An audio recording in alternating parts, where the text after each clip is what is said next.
Welcome to the Slop Farm. Enjoy the video.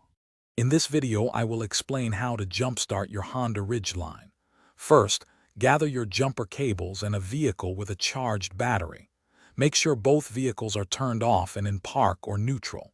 Locate your Ridgeline's battery, usually under the hood. Safety is key, so double-check that no one is near moving parts before proceeding. This preparation ensures a smooth and safe jump start. Now let's connect the cables.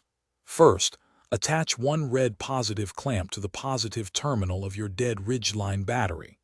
Then, connect the other red positive clamp to the positive terminal of the good battery. Next, attach one black negative clamp to the negative terminal of the good battery.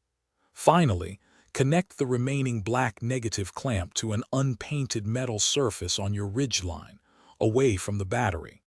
With the cables securely connected, start the engine of the working vehicle.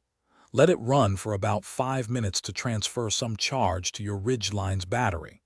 After this waiting period, try to start your Honda Ridgeline. If it doesn't start immediately, give it a few more minutes with the donor vehicle running and then try again. Patience is important here for a successful start. Once your Ridgeline is running, it's time to disconnect the cables safely. First, remove the black negative cable from the unpainted metal surface on your Ridgeline. Next, disconnect the black negative cable from the working vehicle's battery.